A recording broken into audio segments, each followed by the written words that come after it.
Hello tout le monde, j'espère que vous allez bien. On se retrouve aujourd'hui dans une vidéo chez moi et non pas en vadrouille et aussi face cam parce que aujourd'hui on va faire une FAQ. Donc j'ai une longue liste de questions. Je sais pas si je pourrais répondre à toutes les questions parce qu'il y en a eu énormément. D'ailleurs merci parce que ça a été une bonne inspiration pour moi. Je les ai sélectionnées suivant celles qui m'intéressaient le plus. Faut que je vous dise un truc avant de commencer. En ce moment je suis ultra angoissée. Vous vous en foutez?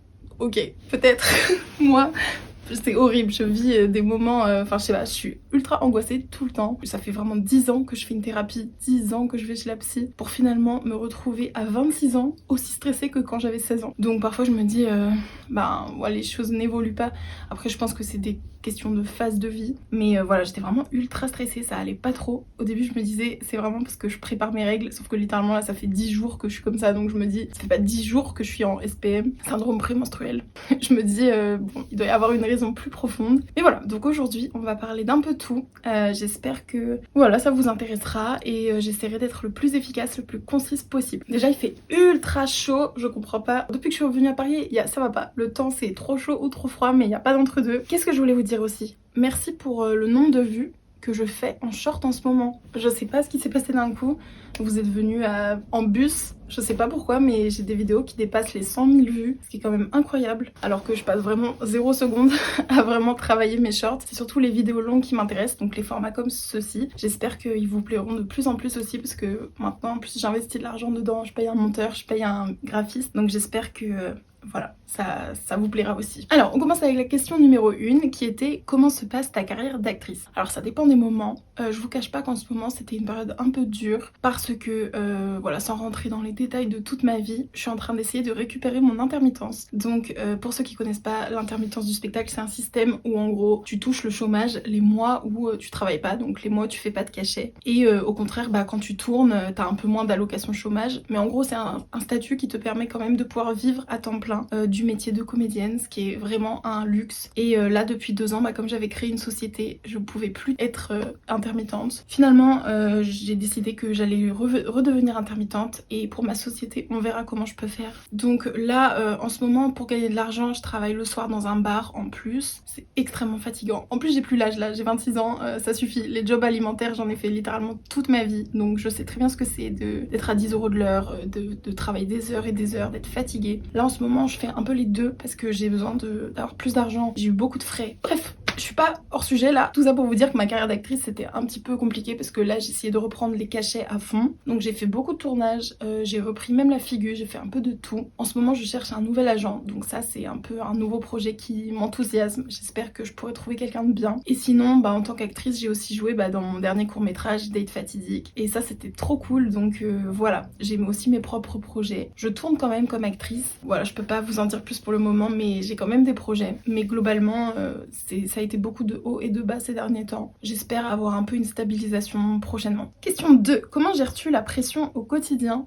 Très mal. Mais j'espère que ça va pas être déprimant pour vous cette vidéo et que je suis pas juste en burn-out. Mais comment je gère la pression? Vraiment très mal, je vous avoue. J'essaye un peu de faire des trucs de respiration, j'essaye de me balader un peu, mais j'ai pas beaucoup de temps parce que du coup, le soir je travaille en ce moment. Du coup j'ai un job alimentaire en ce moment. C'est pas tout le temps le cas, il faut pas que je me plaigne non plus, mais ça plus les tournages, ce que je fais en journée et tout, ça fait beaucoup. Et je sais aussi pourquoi je le fais, mais voilà, ça fait beaucoup de choses à gérer. La pression, j'ai du mal, c'est surtout que j'ai beaucoup de choses à faire et peu de temps. Donc je dois vraiment m'organiser. Je pourrais vous faire une vidéo sur l'organisation si ça vous intéresse. Mais globalement, j'essaye de faire des to-do list et j'essaye de les accomplir calmement et sereinement. C'est pas trop le cas. Souvent en fait je termine pas ma to-do list et après je stresse. Voilà, donc très mal. Si vous avez des tips, je veux bien. Numéro 3, quelle est ta couleur préférée? Le bleu. Ça n'a pas changé, ça changera jamais je pense. Numéro 4, viens-tu souvent à Paris? Du coup j'habite à Paris. Donc voilà aussi pourquoi j'ai besoin de trouver plein d'argent de plein de façons différentes. C'est aussi parce que j'ai un loyer super cher à payer. C'est horrible juste. Mais bon, c'est comme ça, c'est mon choix. Je préfère être, comme je l'ai déjà dit dans ma dernière vidéo, je préfère être dans un quartier qui est safe, où je me sente bien, plutôt que d'être dans un endroit qui craint et voilà. enfin comme toutes les meufs de France je pense. Mais du coup oui, j'habite dans un beau quartier mais c'est cher. Numéro 5, où te vois-tu dans 5 ans, dans 10 ans ou dans 15 ans? Alors dans 5 ans, je vais être un peu nulle à cet exercice parce que souvent comme je suis ultra ambitieuse, j'ai tendance à me fixer des objectifs qui sont inatteignables et après je les atteins pas et je suis un peu déprimée. Mais globalement, si tout était permis, dans 5 ans, j'ai quoi, 26 là, 31 ans quand même. Quand j'étais petite, je me disais j'aimerais bien avoir un Oscar avant mes 30 ans. Là, c'est un peu mal barré, mais avant dans 15 ans, j'aimerais bien avoir un Oscar. Je vous cache pas que mon ambition c'est de réussir internationalement comme actrice, pas juste en France. Mais d'abord, dans les 5 ans, j'aimerais bien réussir un peu à percer en France. Donc réussir à décrocher un rôle principal, ce serait cool. Là pour l'instant, les rôles que j'ai joués, c'était... Si, j'ai eu quand même 1 ou 2 rôles principaux, mais c'était souvent des rôles secondaires ou des petits rôles et tout. Et là, j'aimerais bien réussir à passer à des rôles plus gros, peut-être plus complexes, plus intéressants. Voilà, donc dans 5 ans, j'aimerais bien, je me vois toujours en France, mais peut-être avec une carrière plus avancée dans le cinéma. Pareil, et 10-15 ans, bah...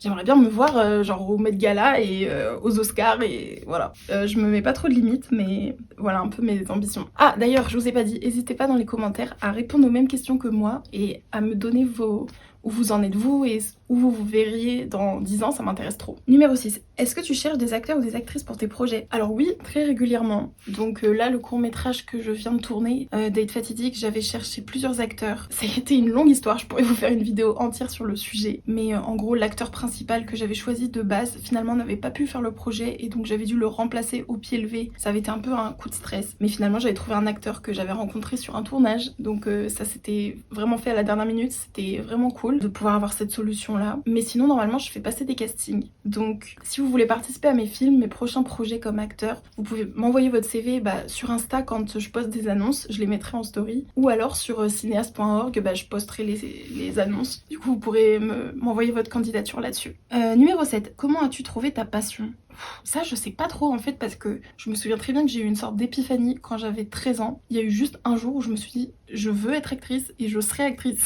J'ai pas trop d'explications. Peut-être que, je sais pas, c'est Dieu qui m'envoie le... Je sais pas si vous croyez en Dieu, mais moi qui y crois, je me suis dit c'est vraiment le destin. C'est d'un coup j'ai une mission de vie et c'est tout. Et en fait, il n'y a pas eu trop d'explications. Je pense que je m'intéressais de base au métier du cinéma parce que j'aimais trop l'histoire et j'avais envie de participer à des films historiques. Et au début, je m'intéressais plus au métier de scénariste. Mais du coup, après, je me suis dit actrice c'est mieux, comme ça je peux porter les costumes et jouer les personnages et tout. Donc c'est comme ça que ça a commencé. Et puis après, je pense le fait d'être émotive, ça a aidé en fait pour être actrice. Après, j'avais fait un petit peu de théâtre avant, quand j'avais 10 ans, dans vraiment une troupe du collège. Enfin, c'était vraiment rien de très gros, mais j'avais quand même déjà un peu tester le théâtre et j'avais bien aimé. Et surtout, je suis passionnée de littérature, donc franchement, c'était trop bien pour moi, le théâtre. Numéro 8, est-ce que tu veux des enfants? Oui. Alors ça a beaucoup changé parce que jusqu'à mes 22-23 ans, je voulais pas d'enfants. Et je disais à tout le monde que j'aurais pas d'enfants et que c'était comme ça, que moi j'allais faire une grande carrière et que j'allais pas être une femme au foyer. Enfin, c'était vraiment ma vision de ce que c'est être une mère. Et en fait, pas du tout. Et puis en vieillissant, après je suis tombée amoureuse, après j'ai eu le cœur brisé. Mais voilà, malgré cette rupture-là et le fait que ça allait pas trop, mais je vais arrêter de vous raconter ma vie encore une fois. Mais en gros, je suis tombée amoureuse, ça m'a fait donner l'envie d'avoir un enfant. Et après, j'ai rompu, donc ça c'était pas possible. Mais je me suis dit pourquoi est-ce que ce projet s'arrêterait juste à cause d'une rupture? En vrai, il y a plein d'autres hommes sur Terre.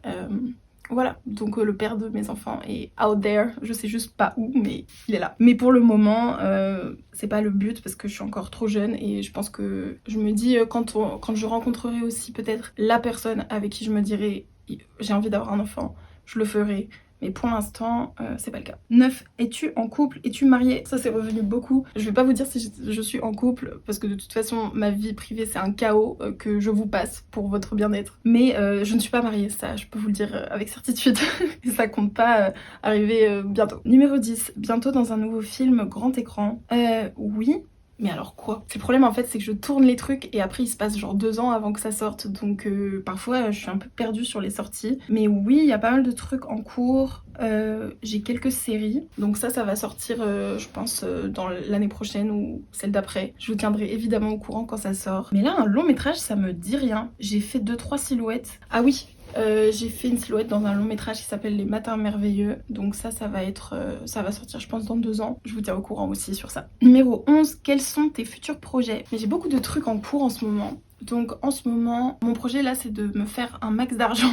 La fille hyper vénale. Mais en gros, voilà, j'ai besoin en fait d'économiser de l'argent là pour mes projets d'après. Donc c'est pour ça que là je cumule plusieurs tafs. Donc le soir je travaille dans un bar et en journée je fais des tournages où je prépare tout ce qui est lié aux réseaux sociaux que vous avez dû remarquer. Donc je poste tous les jours sur Insta, tous les jours sur TikTok et presque tous les jours des shorts YouTube et une vidéo format long comme ça sur YouTube tous les 10 jours à peu près. J'aimerais bien une fois par semaine mais pour l'instant c'est un peu compliqué au niveau du planning. Donc j'ai ça comme projet. J'avais aussi comme projet de commencer un peu la musique mais là je me dis ça fait un peu beaucoup.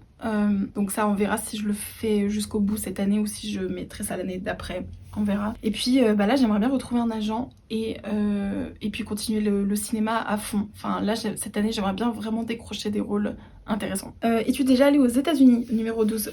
Bah oui, je suis même née là-bas. C'est plus stylé que ça en a l'air. En vrai, je suis née vraiment dans un bled complètement paumé. Je suis née en Indiana, donc il y avait vraiment, je pense, rien d'intéressant aux alentours. Mais c'était mon père qui faisait un post-doc là-bas et ma mère l'a suivi. Et donc voilà, je suis née là-bas, ma soeur aussi est née là-bas. Mon autre soeur est née en République tchèque, donc rien à voir. Mais mes parents bougeaient souvent quand on était petite. Donc voilà, je suis née là-bas, donc j'ai la double nationalité et ça va être pratique quand j'ai récupéré mon Oscar. Non, je rigole, ça va être pratique quand j'essaierai de...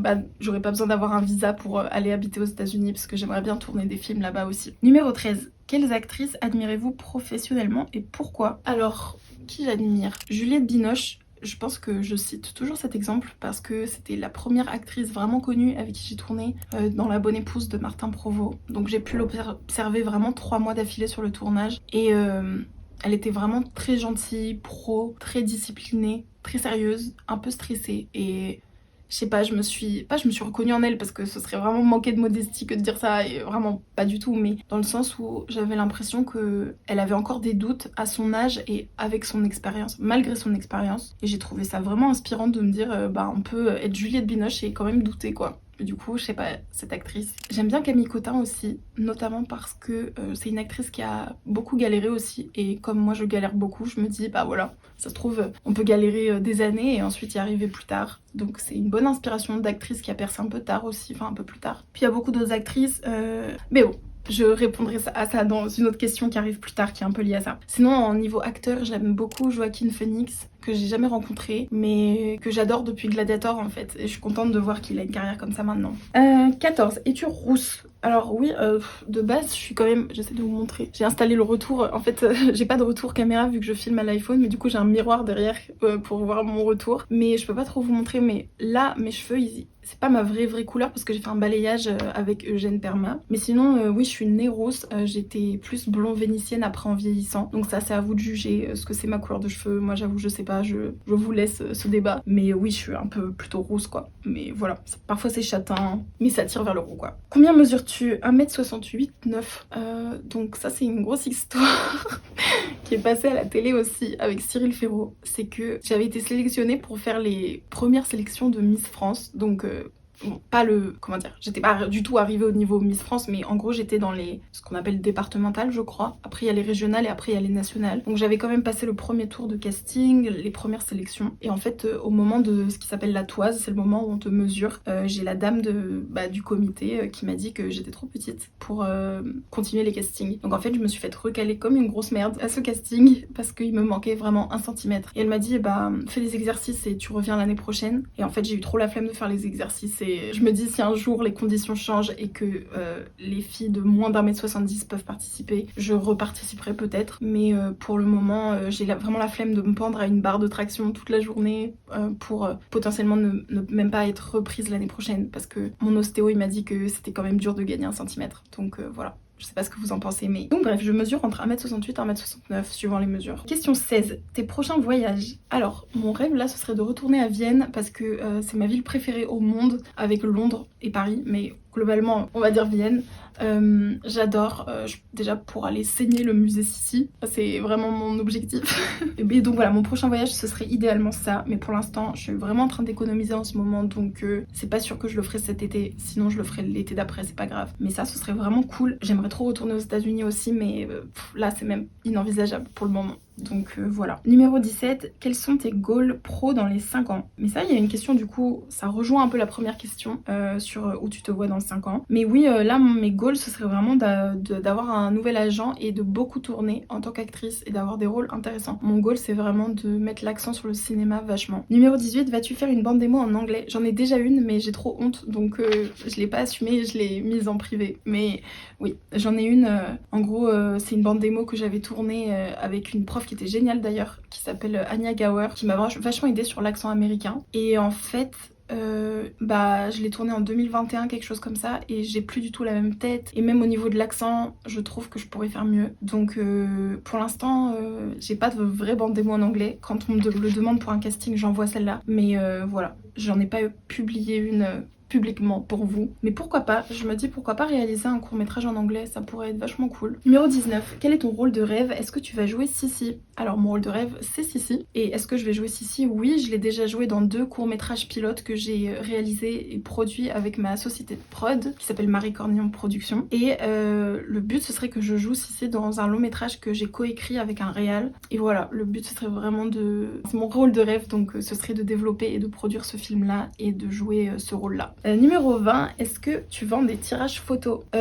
Mais alors, figurez-vous que depuis que j'ai créé ma prod et que j'ai donc une adresse en ligne sur internet qui est l'adresse de ma société de production, je reçois du courrier de fans entre guillemets, et je me sens trop gênée de vous dire ça parce que je suis pas du tout une star, mais je reçois du courrier de fans, donc je suis vraiment touchée. Je réponds aux gens qui m'écrivent, mais ouais, j'ai répondu en fait par lettre aux personnes qui m'ont écrit, et j'étais vachement touchée de voilà, ça m'a vraiment touchée, je tiens à vous le dire. Donc pour ces personnes là qui me demandaient souvent une photo dédicacée et tout, je l'ai fait. Après là non, je ne vends pas de tirage photo, enfin je fais ça gratuitement, mais je dis si j'en recevais 1000, ça me saoulerait peut-être de répondre à tout le monde, mais là pour le moment c'est vraiment gérable, donc je l'ai fait vraiment avec plaisir. Ah là là, alors cette question je l'ai mise juste pour que vous vous rendiez compte qu'il y a sur internet, mais j'ai eu beaucoup de questions du genre liées à mes pieds. Il y a beaucoup de fétichistes sur Insta, genre est-ce que tu mets des chaussures sans chaussettes et tout. Ça c'était vraiment le genre de questions où je me suis dit ah ok, j'espère qu'il y aura des questions plus intéressantes pour ma FAQ. Mais bien sûr que je mets des chaussettes, qui met des bottes sans chaussettes? C'est dégueu. Numéro 22, est-ce que Montpellier c'est pas la plus belle ville du monde? Ça c'est un de mes amis que j'ai rencontré là-bas, avec qui j'ai fait du covoiturage pour ce tournage, qui m'a posé cette question. Et écoute Jordan, je n'en sais rien parce que Montpellier j'ai pu la visiter que 3 heures, et comme une conne j'ai passé tout ce temps dans un magasin de fringues au lieu de visiter Montpellier. Ça je me sens vraiment pas fière, je vous en ai déjà parlé dans le vlog précédent. Mais voilà, donc je connais assez mal Montpellier, j'ai fait quand même un petit tour, mais de ce que j'ai vu c'est très joli. Après bon, je suppose que c'est pas Paris hein, mais c'est mignon. Numéro 23, est-ce qu'il y a des réals avec qui tu voudrais travailler? Oh mais beaucoup de réals. J'aime trop Sofia Coppola, donc je pense à elle spontanément. Après qui?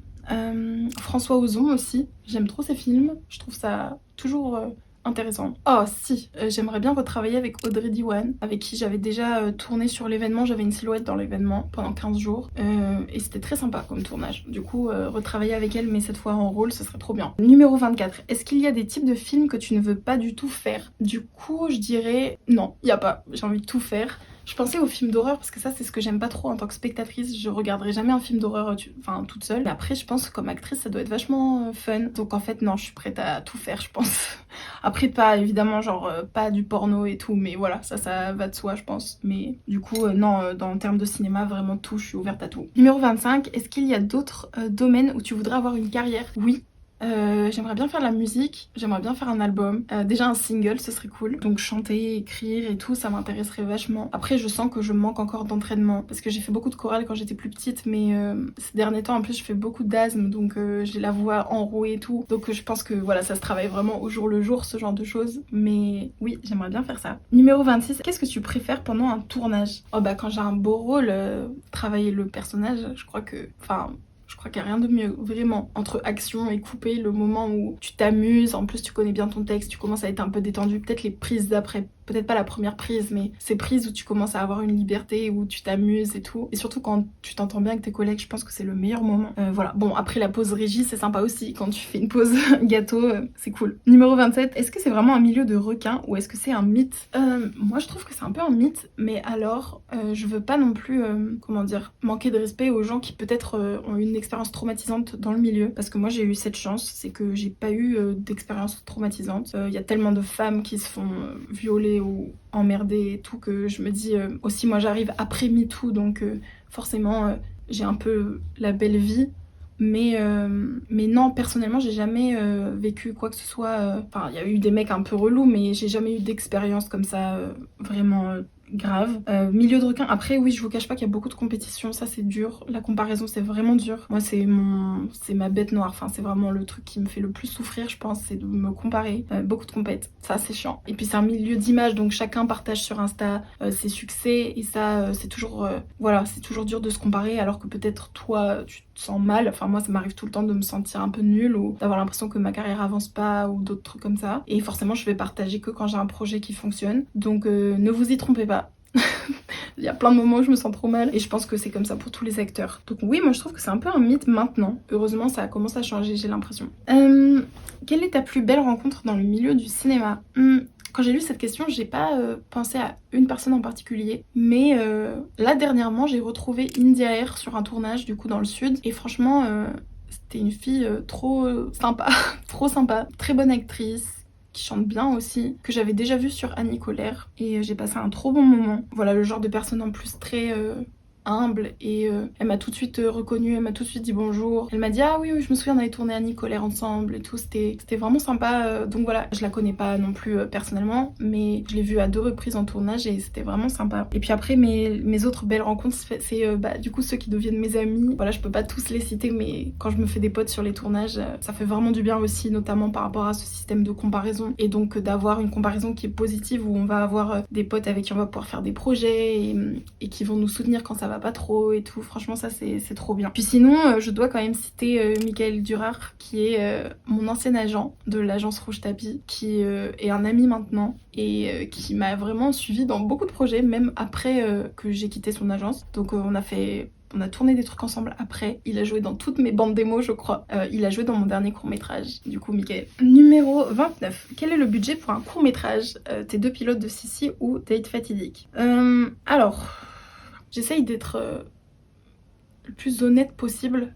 Après, j'ai pas tout dépensé en une fois, donc je pense que mon cerveau essaye encore d'être dans le déni par rapport aux dépenses. Les 2 courts-métrages sur Sissi que j'ai tournés et qui sont pas du coup sortis publiquement pour vous, mais que j'ai tourné moi, ça m'a coûté, je pense, peut-être 1000 ou 2000 euros chacun. Après, le premier, je l'ai co-réalisé avec un réal qui s'appelle Michael Pitio, avec qui j'ai aussi co-écrit mon long métrage sur Sissi, et qui aussi fait partie d'une de mes belles rencontres du cinéma. Mais donc on avait partagé les frais avec lui, donc ça a fait que c'était moins cher que ça aurait dû. Mais c'était à peu près 1000 ou 2000 euros par jour. Date Fatidique, il m'a coûté un petit peu moins cher parce que j'ai eu un arrangement aussi avec Arnaud Minesi, qui est du coup chef opérateur sur le projet et monteur, et avec qui j'avais fait une prépa, donc on se connaissait d'avant. Et voilà, le projet l'intéressait aussi, donc on l'a fait plus en mode collaboration, et donc voilà, les frais ont été moindres pour ce court-métrage, même si j'ai rémunéré les acteurs, tout ça. Mais oui, c'est dans ces eaux-là aussi. Donc j'ai fait vraiment, en sachant que ça, c'est le prix que j'ai, en ayant vraiment fait les coûts minimaux, j'ai vraiment tout économisé au max. Donc les costumes, j'essayais vraiment de demander à chacun d'amener ses fringues. Moi, j'essayais vraiment d'acheter des trucs pas trop chers. Donc voilà, je m'en suis plutôt bien sortie, je trouve. Mais oui, c'est quand même assez cher en soi. Mais voilà, c'est de l'autoproduction presque, parce que à ce budget-là, je pense que les courts-métrages vraiment produits, c'est dans les 50 000 euros minimum, donc c'est pas le même niveau, quoi. Mais pour un court-métrage que j'ai produit moi-même, j'étais quand même assez contente du rendu. Et dernière question, où aimerais-tu vivre plus tard? Pour le moment, j'aimerais bien rester à Paris, et ensuite, plus tard, aller aux États-Unis. Après, j'aimerais bien avoir une vie entre les deux, faire des films entre les deux, peut-être aussi en Europe. Vivre à Vienne, j'y ai pensé parce que j'adore, mais en même temps, je parle pas vraiment allemand, enfin moyen. Et puis je pense que ça casserait un peu le charme de cette ville que j'adore. Donc non, vivre plus tard, bah ouais, entre Paris et les États-Unis. Bon, j'ai conscience qu'il y a beaucoup de questions qui étaient liées à ma carrière ou au cinéma. J'espère que ça vous aura intéressé quand même. J'ai répondu vraiment à vos questions au max. Si vous avez d'autres questions, mettez-les moi en commentaire. J'y répondrai avec plaisir. N'hésitez pas à répondre aux mêmes questions avec moi dans les commentaires, comme ça j'en apprends un peu plus sur votre vie. N'hésitez pas aussi à me suivre du coup sur Insta ou sur TikTok si vous voulez voir d'autres types de contenu. Et je vous dis à très vite pour une prochaine vidéo. Bisous!